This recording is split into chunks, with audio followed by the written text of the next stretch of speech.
हज़रत खिफ़ाफ़ बिन इमा की साहिबजादी बेवा होके आ गई, बच्चे साथ थे। सरे राह जनाब उमर से मिली और मिल के कहने लगी, हुजूर मैं उस सहाबी की बेटी हूँ जिन्होंने ओहद वाले दिन अपने बेटे के साथ मिल के मुआसरा किया था। बच्चे मेरे यतीम हो गए हैं, मैं बेवा हूँ। हज़रत फ़ारूक आज़म रज़ी अल्लाह ताला अन्हु ने फ़हरिस्त नहीं मांगी, ख़र्चे की डिटेल नहीं मांगी, तुम आना फ़लाने से मिलना, परसों 9 बजे आ जाना दफ्तर, ये कोई बात नहीं की। हज़रत उमर गौर से खड़े उस बेटी की बात सुनी।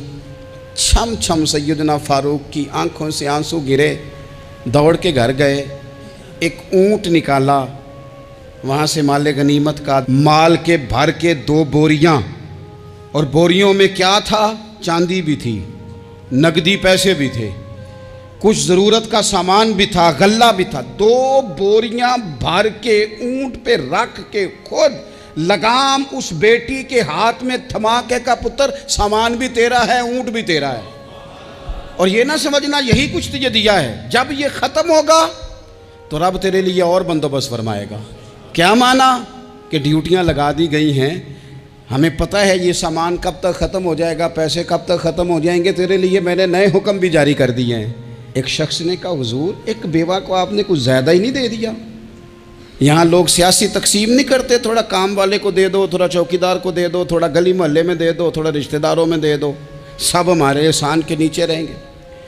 कहा एक ही खातून को आपने इतना नहीं दे दिया? तो हज़रत उमर नाराज़ हो गए, फरमाने लगे, तुझे तेरी मार होए, मेरी नज़रों में आज भी वो जलवा मौजूद है जब इसका बाप और भाई मैदान ओहद में काफिरों के ख़िलाफ़ लड़ाई कर रहे थे, आज तक मेरी नज़र में मौजूद है। तू कहता है मैंने ज़्यादा दे दिया।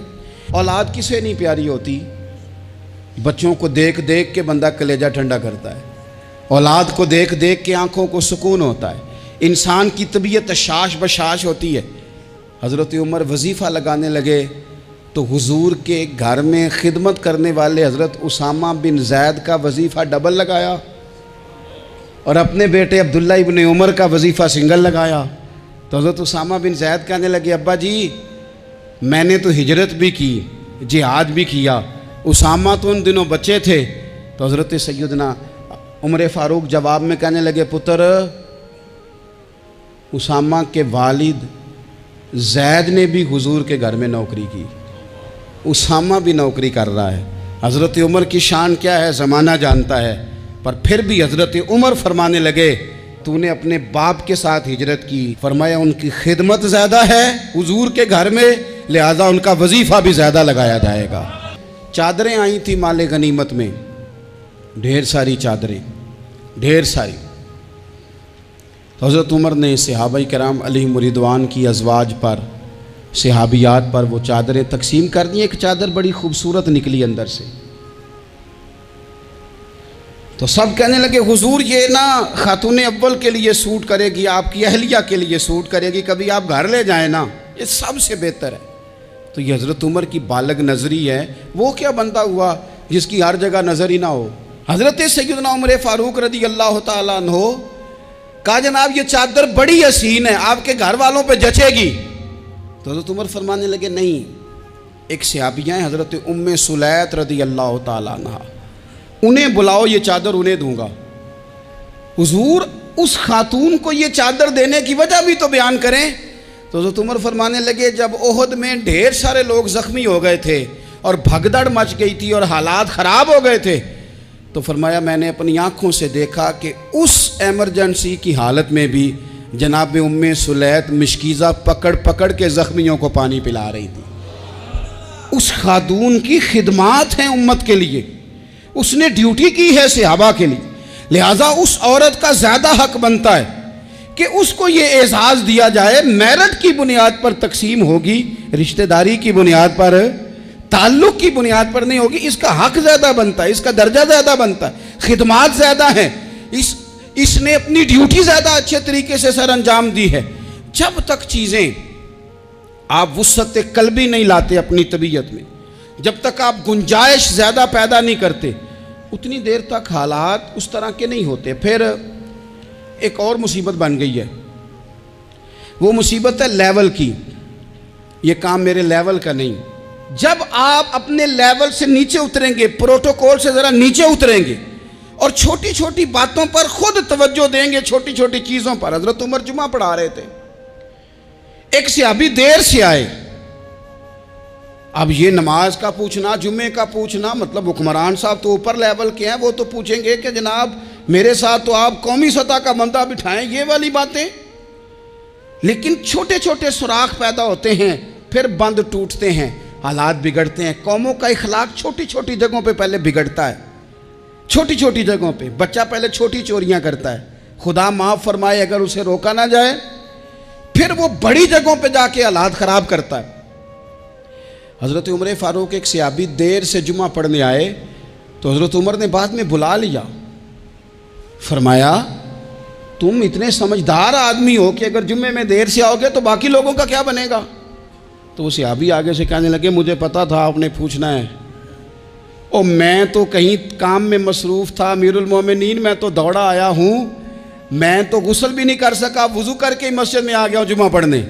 तो उमर फ़ारूक उनकी बात सुन के खुश हुए, फरमाने लगे रब तेरा भला करे, इस तरह करना, आइंदा जुमा पढ़ने आना तो गुस्ल करके ही आना। मेरे नबी पाक ने गुस्ल करने का इरशाद फरमाया जुमे वाले दिन, गुस्ल करके आना। इन बातों का भी यानी हुकूमत के कौमी मामलात और आलमी नुक्ता नज़र भी उनके ज़हन में है।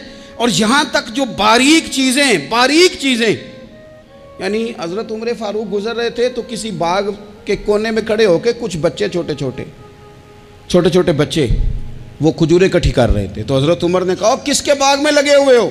सब बच्चे दौड़ गए। तो हज़रत सनान बिन सलमा फरमाते मैं अभी छोटा था, मैं खड़ा हो गया तो मैंने कहा हुजूर हमने तोड़ के नहीं खजूरें खाई, गिरी हुई खाई हैं, और आपको पता है जो रास्ते में गिर जाएं वो उठानी नाजायज़ नहीं होती, तो हुजूर ये गिरी हुई खजूरें खाई हैं।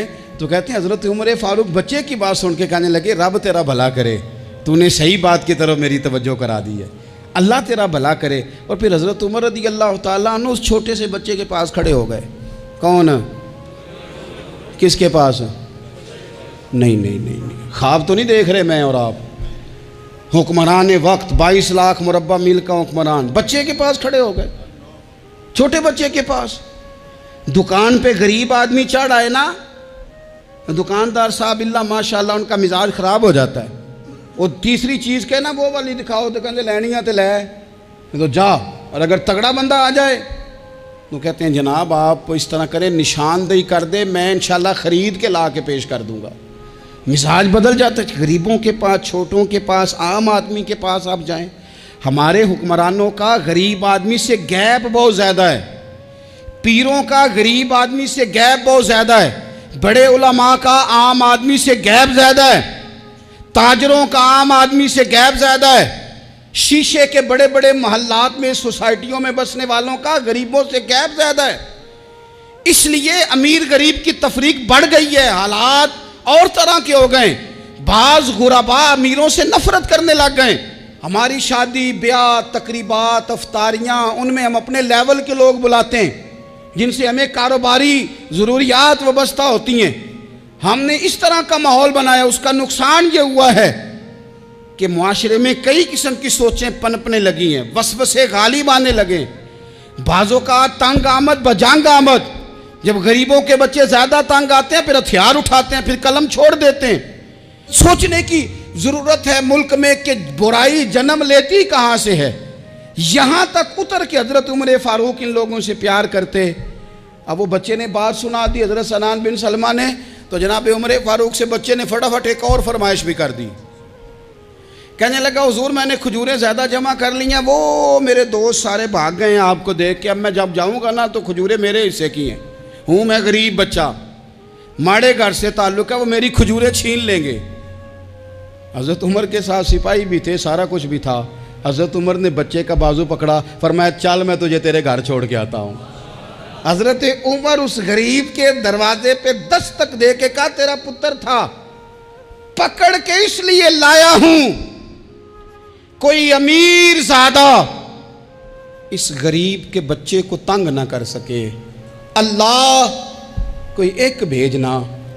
हज़रत फ़ारूक आज़म का मानने वाला जो गरीब के बच्चे का बाजू थामे और उसे कहे कि कोई अमीरज़ादा इस पर जुल्म नहीं करेगा, कोई इसे थप्पड़ नहीं मारेगा, कोई इसके हिस्से के नंबर नहीं लेगा, कोई इसकी जगह रिश्वत दे के नौकरी पे नहीं बैठ जाएगा, कोई इसकी जगह पैसे दे के आगे नहीं बढ़ जाएगा। कोई आए ना जो अश्कशोई करे, जो आंसू पूछे लोगों के। लेकिन यहाँ तो मंजिल उन्हें मिली है जो शरीके सफ़र न थे। मेरे अजीज़ों, इस नहज पर दीन ने हमें असबाक पढ़ाए। इस नहज पर हज़रत उमर, छोटी चीज़ों का, मस्जिद नबवी शरीफ में आपने देखा दो लोग ऊंची आवाज़ में बात कर रहे हैं, तो हज़रत उमर ने फरमाया इन्हें बुला के लाओ। बुला के लाया, फरमाया तुम्हें पता नहीं ये हुजूर की मस्जिद है। ला तरफ़ऊ अस्वातकुम फ़ौक़ सौतिन नबी, ए पाए नज़र होश में आ, ये कुव्वे नबी है। आँखों से भी चलना यहाँ बेअदबी है। पता नहीं वहाँ सारे नारे ही गलत हैं। किसी के मुर्दाबाद का नारा हो तो वो भी गलत, और किसी के जिंदाबाद का नारा हो तो वो भी गलत। वहाँ एक ही नारा सिर्फ अच्छा लगता है, वो क्या है? या रसूल अल्लाह उन्जुर हालना, या हबीब अल्लाह इस्मा। वहाँ एक ही नारा अच्छा लगता है कि सोने यहाँ आ गए हैं, नजर करम हो जाए। या रसूलल्लाह पहुँच गए हैं, रोज़े दे दुआले ने गुलामा दियाँ टोलियाँ, और वेखो एक पे सुनदा करोड़ां दियाँ बोलियाँ। वहाँ यही नारा अच्छा लगता है। लब वाह हैं, आंखें बंद हैं, फैली हैं झोलियाँ, कितनी मज़े की भीख तेरे पाक दर की है। और कुर्बान जाऊँ अपने इमाम पर, उस कलम पे वारी जिससे वो लिखा करते थे।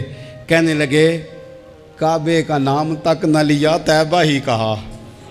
पूछा जो था किसी ने कि अजीमत किधर की है, उनके तुफैल हज भी खुदा ने करा दिए, वरना असले मुराद हाजिरी तो उस पाक दर की है।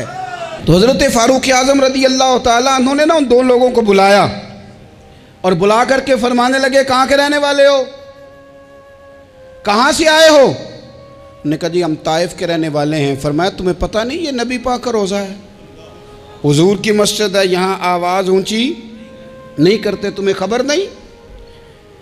और फिर हज़रत उमर फरमाने लगे अगर तुम मदीने के रहने वाले होते तो मैं तुम्हें कोड़े मारता, मैं तुम्हें सज़ा देता। तुम्हें पता नहीं ये किस तरह का मिजाज और माहौल होना चाहिए। तो हज़रत फ़ारूक आज़म रज़ी अल्लाह ताला अन्हु की जो खिदमात हैं, आपका जो आप तो बाज़ारों में जब जाते थे ना तो फरमाते थे हमारे बाज़ार में सिर्फ वो बंदा आके काम करे जो दीन का इल्म जानता है, जिसे तिजारत के उसूल पता हैं, वो आए। दूसरे को बैठने नहीं देते थे। अपने मिजाज के लिहाज से, अपनी तबीयत के लिहाज से मखलूक के लिए दिलों में नरमी रखते थे, मिजाज में नरमी। एक बात आपने कई दफ़ा सुनी होगी, मेरा बड़ा दिल करता है फिर से उसको दोहराऊं। मैंने उसे सैकड़ों बार पढ़ा है। जब तबीयत पूरी बेचैन होती है और अपनी ज़िम्मेदारियों का एहसास करने को दिल करता है ना, तो फिर ख्याल आता है कि हम भी पढ़ें ज़रा इन चीज़ों को। बार बार पढ़ता हूँ ताकि एहसास ज़िम्मेदारी पैदा हो। आपके ग़ुलाम असलम फरमाते हैं रात को मैं और जनाब उमर निकले थे, तो एक मकान में हमने देखा कि एक औरत ने ना, उसके बच्चे बार बार शोर कर रहे हैं और वो कुछ पका रही है, आवाज़ आ रही है। तो हज़रत उमर ने दरवाज़े पे दस्तक दी। कौन है दरवाज़े पे? कहा मैं एक ग़ुलाम हूँ। हज़रत उमर कहते हैं ग़ुलाम हूँ। बहन क्या मसला है, बच्चे क्यों रो रहे हैं? तो बीबी कहने लगी तुम्हें क्यों बताऊँ, जाओ ना अपना काम करो। हज़रत उमर ने इसरार किया तो तल्ख लहजे में, जिससे गुस्सा नहीं कर जाते हुक्मरान, काउंसलर, चेयरमैन, MP, MN नाराज़ नहीं हो जाते, उस तल्ख लहजे में बीबी कहने लगी दुआ करो अल्लाह मेरे और उमर के दरमियान क़यामत में फ़ैसला करे। कैसा हुक्मरान है कि उसकी हुकूमत में मेरे बच्चे भूखे सोते हैं। ये मैंने पानी में रोड़े डाल के चढ़ाए हैं, लेकिन ये पेट की भूख ये बड़ी डडी होती है, ये नींद भी नहीं आने देती। ख्याल था रो धो के सो जाएंगे, पर सो भी नहीं रहे। हज़रत फ़ारूक आज़म दौड़े गए, घर से सामान, अनाज, गल्ला कंधे पे रखा। खादिम कहते मैंने कहा कि मुझे दे दें। फरमाने लगे चल तू वादा करना क़यामत में भी मेरे बोझ उठाएगा। कहा हुजूर नहीं, वो तो मेरे बस की बात नहीं। फरमाया फिर मुझे करने दे। दौड़े आए, उस खातून के दरवाज़े पर ला के वो चीज़ें रखी। का बहन अगर तू पर्दा कर ले तो ये ग़ुलाम ना आज खाना पका दे तेरे बच्चों। फिर वो घी चढ़ा के, चीनी डाल के, कुछ सामान पकता था, वो खाना पकाया। गुलाम कहते हैं जब फूंके मारते थे तो दाढ़ी से धुआं निकलता था, आग जलाते थे धुआं निकलता, फिर खाना पकाया, फिर उन बच्चों को खिलाया। फिर हज़रत उमर फ़ारूक रदी अल्लाह ताला अन्हु ना थोड़े पीछे बैठ गए, तो बच्चों के साथ इस तरह की बातें करने लगे कि वो हंस पड़े। जनाब असलम कहते बच्चे उस बेवा के हंसते थे, बच्चे हंसते थे और उमर रोते थे। जब वो हंसते थे तो फ़ारूक रोते थे। फिर वो बच्चे आहिस्ता आहिस्ता लेटने लगे, और जब वो सोने की तरफ बढ़ने लगे तो हज़रत उमर कहने लगे बहन मैं जाऊं? कहने लगी रब तेरा भला करे, मेरा कलेजा फट जाता अगर मेरे बच्चों को आज शाम भी रोटी ना मिलती। तो सैयदना फ़ारूक आज़म रदी अल्लाह ताला अन्हु कहने लगे फिर तू मेरे लिए दुआ करेगी? कहने लगी मैं दुआ करती हूँ अल्लाह उमर की जगह तेरे जैसा को नेक आदमी बिठा दे। तो हज़रत उमर कहने लगे एक छोटी सी गुजारिश भी मान लोगी? का क्या? फरमाने लगे कोई ये मेरी खिदमत अगर पसंद आई है तो उमर को माफ़ नहीं कर देती? गलती हो गई, उसे पता नहीं था। अपने मुंह से कहने लगे सियाना भी नहीं, बाशऊर भी नहीं, उसे चाहिए था खिलाफत की जिम्मेदारियां ना लेता। लेकिन हज़रत सिद्दीक़ ने कहा तो वो मान गया। लेकिन बहन मैं उसे जानता हूँ, बुज़दिल बड़ा है, कमज़ोर बड़ा है, ज़ईफ़ बड़ा है। अगर तू क़यामत में उसकी शिकायत लगाएगी तो बड़ा कमज़ोर पड़ जाएगा, उसके लिए मुश्किल हो जाएगा। तो कहने लगी अच्छा अगर तू इतनी सिफारिश करता है तो जा, मैंने उमर को माफ़ किया। हज़रत फ़ारूक आज़म ने चेहरे से कपड़ा हटाया तो बीबी कहने लगी ओहो आप उमर हैं? तो आप फरमाने लगे मैं जो भी हूँ तू वादा कर चुकी है कि तूने उमर को माफ़ किया। फिर बाहर निकले और अपने खादिम जनाब असलम से कहने लगे 2 बंदे और बुला और उन्हें गवाह बना कि मैंने इस गरीब के रोते बच्चे हंसाए हैं। तू जाके उनको बता मैंने वो हंसाए हैं, इसके भूखे बच्चों को मैंने रोटी खिलाई है। और तू गवाह हो जा कि इस बीबी ने खुद कहा है बग़ैर जबर के, मेरी गुजारिश पे कहा है कि मैंने उमर को माफ़ किया। क्यों ना हम भी अपनी अपनी ज़िम्मेदारियों का एहसास कर लें? क्यों ना हम भी जहाँ जहाँ हमारी ड्यूटी है हम भी वहाँ गौर कर लें, कहीं ऐसा तो नहीं कि हम भी कमज़ोर पड़ गए हैं, ज़िम्मेदारी तो ले ली है पर अब हम अदा नहीं कर पा रहे, वरना वहाँ से मुआफ़ी ले लें। अल्लाह ताला सैयदना फ़ारूक आज़म का फैज़ान अता करे। आखिर दावा या अनिल हम्दुलिल्लाह।